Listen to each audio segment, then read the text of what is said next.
Estou um pouco confusa quanto a uma passagem da Bíblia que é um marco para nós cristãos. Gostaria de mais clareza.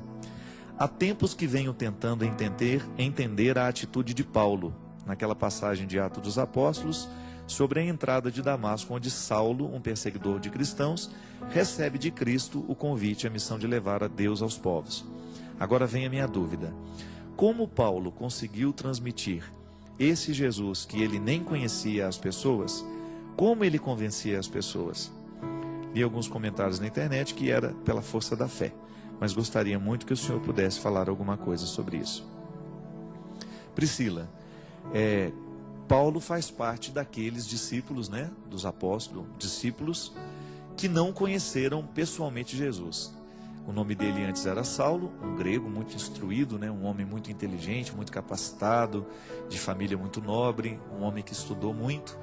Ele realmente era perseguidor dos cristãos. E numa viagem a Damasco, onde ele estava indo justamente para viver essa perseguição aos cristãos, ele cai do cavalo.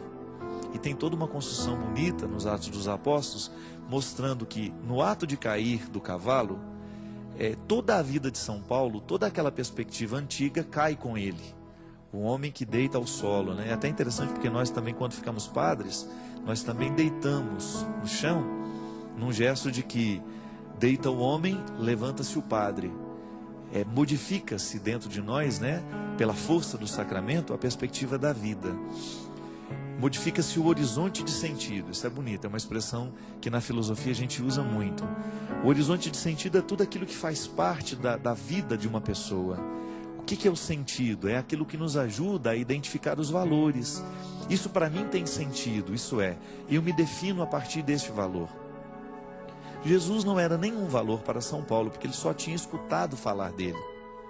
Ele conhecia aqueles que diziam ter se encontrado com Jesus e terem as suas vidas transformadas.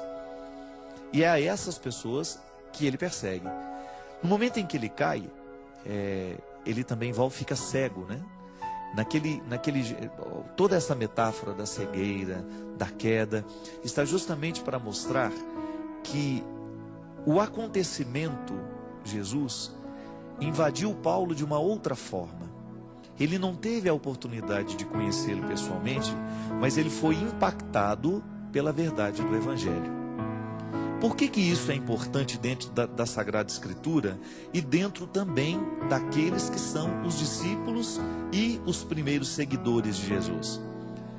Essa presença de alguém que não o conheceu, mas se torna também um legítimo discípulo, é um jeito que a igreja tem também de demonstrar pela força da revelação, que isso é um acontecimento, de que eu tenho também o direito de ser discípulo de Jesus, mesmo não tendo me encontrado com ele.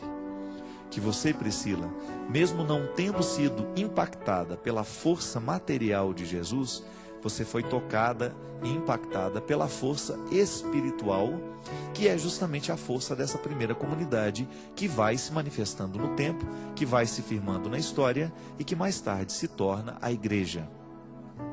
Então, minha filha, nós temos duas formas, nos Atos dos Apóstolos, duas formas de discipulado. Aqueles que realmente conviveram com Jesus e que são os apóstolos, e aqueles que se tornaram discípulos, ou porque ouviram a pregação de Jesus, estiveram com ele também, ou porque ouviram a pregação daqueles que estiveram com ele. Então você tem um discipulado diferente, mas não é menos precioso, Claro que isso deu problema, claro que na primeira comunidade, eles certamente deviam ter um ou outro preconceito com aqueles que não tiveram o contato físico com Jesus. Mas é bonito a gente ver, por exemplo, toda a teologia, ela gira muito em torno dos ensinamentos de São Paulo. Então você pode entender que a força da teologia, a força desse processo de revelação de Deus, pela força do conhecimento, de uma ciência que nós podemos investigar, ela nasce da experiência de alguém que não encontrou-se pessoalmente com Jesus, materialmente, mas encontrou-se misticamente. Porque isso faz com que a igreja continue nesse movimento místico do ressuscitado, que é uma presença mais do que concreta. Porque senão, se a igreja se restringisse apenas àqueles que viveram ao lado da pessoa de Jesus, o Verbo encarnado, nós não teríamos continuidade. A igreja que nasceu de um homem e que morreu pelo processo da vida, aquele que é vivo morre, mesmo sendo Deus, o mistério encarnado morre, mas ressuscita. E aí o ressuscitado continua movendo o coração dos vivos. Eu não preciso ter uma experiência material de Jesus para acreditar na sua força. Este é o testemunho de São Paulo, que, ao meu ver, é muito mais bonito do que aquele que viu. Onde é que está a fé? A fé mora naquele que não viu. O que viu, ele não precisa ter uma experiência de fé muito profunda. Ele viu o acontecimento. Mas nós, quando não vimos e acreditamos na palavra daqueles que viram, nós estamos inteiramente no campo da fé. Então, quando nós temos essa experiência de Paulo, como sendo o movimento, a experiência da igreja, poderíamos dizer assim: São Paulo é o exemplo da experiência mística que nós, igreja, fazemos no Cristo, porque ele também não encontrou-se pessoalmente com Jesus. Ele fez a experiência do ressuscitado. Por isso a queda do cavalo, isso é, o meu mundo caiu. A minha perseguição deixa de ser importante, porque eu agora sou um adepto daquele que eu perseguia. É muito interessante, porque inclusive até o nome dele é modificado. Toda essa tradição religiosa que você vê, dos padres que antes mudavam de nome, os irmãos religiosos mudavam de nome, as irmãs.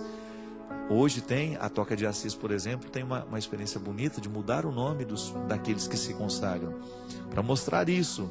Acabou aquele tempo antigo, agora nós somos uma nova pessoa, temos perspectivas diferentes, estamos num novo horizonte de sentido. Vamos falar agora de maneira geral. Você, por exemplo, na sua vida, quando você passa por um tempo novo, quando você passa por uma experiência profunda, de superação, não precisa ser aspecto religioso, não. Quando você descobre dentro de você forças para lutar e de repente você supera aquela dificuldade que parecia impossível, é como se nascesse uma nova pessoa, não é verdade? É como se você tivesse aquele frescor dos primeiros anos, é como se você tivesse aquele vento de novidade. Meu Deus, que bom, eu dei conta. Se você pudesse, talvez até mudasse de nome, porque justamente você assumiu um novo jeito de viver. O casamento, por exemplo, é assim. Por que agora, isso é até um pouco machista, hoje pode ser diferente, me parece. A mulher assumiu o sobrenome do marido, é para dizer que ela deixou de ser a mulher que era. Ela agora está casada. Teria que ser do mesmo jeito, o marido também teria que assumir o sobrenome da esposa, né? Poderia ser assim também, não poderia? Menos machista, para dizer que a vida do homem também muda. Não é só a vida da mulher que modifica com o casamento, não é só ela que acrescenta mais um dado ao seu nome, mas é a vida dos dois que a partir de agora está em comunhão e está modificada. A experiência de São Paulo com Jesus é a experiência semelhante a um casamento. Ele faz a experiência concreta de Jesus, mas de um jeito diferente, e ele se torna uma nova pessoa. Essa é a experiência que faz São Paulo ser o homem que é e ter a importância que tem dentro da igreja, dentro da teologia. Então, minha filha, é muito, muito bonito a gente entender que na experiência dos discípulos, o não ver é sempre uma experiência de fé. Eucaristicamente nós fazemos essa experiência todos os dias.